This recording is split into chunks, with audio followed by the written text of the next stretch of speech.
what I'm seeing is a new phenomenon. Many people during COVID had decided that because things were online, they would move to rural communities that are very close to the city, like mine. Hamilton is close to us. We're close to Niagara West.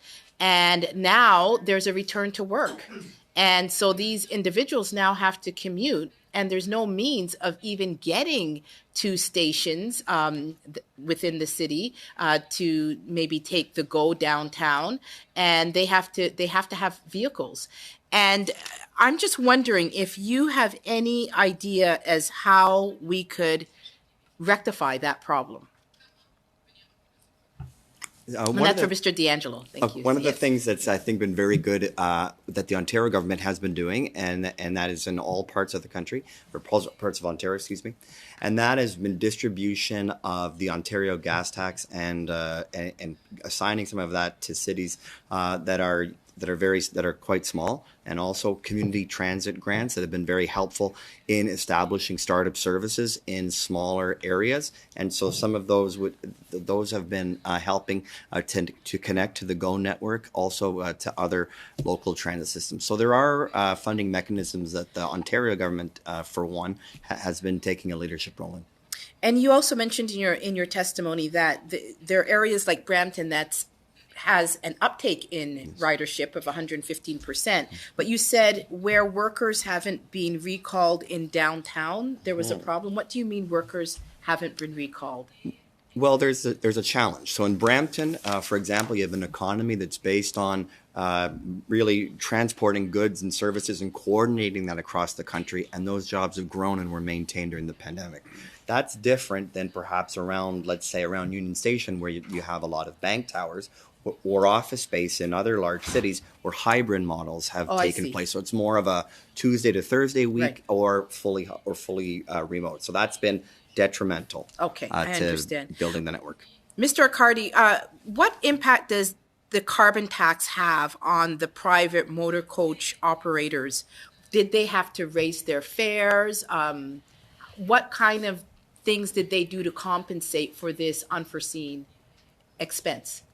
Mr. D'Angelo? Even for public transit systems as well, we have to renegotiate the price for diesel. We don't have an electric zero-emission fleet yet. So going back to St. John's, Newfoundland, for example, the amount that was negotiated between the mayor of St. John's and the province was very helpful, but a lot of that money was negated because they have to rebid for diesel every Monday, for example. So that's made it difficult to keep service running from an operating perspective. You had mentioned, Mr. D'Angelo, the electrification of the fleet. And I'm wondering, it's kind of a three-pronged question, and a short response would be appreciated. First, does the technology exist to actually transition to an electric fleet? So do the buses that would be used, for example, by Greyhound, et cetera, with 50 passengers, are there electric versions of those vehicles that exist? That would be the first question. The second is, would it be helpful for funding to be put in place either at the provincial or federal level to help support that transition? And would that help offset some of the costs, making it more affordable for consumers? Well, with electrification, I mean, distance is always an issue, and battery life is definitely something to think about when going a long distance. However, I'm very happy to talk about the bus manufacturers of New Flyer, which builds MCI, and Novabus, which builds Prevost. So there is a lot of leadership on that front and in the design of that.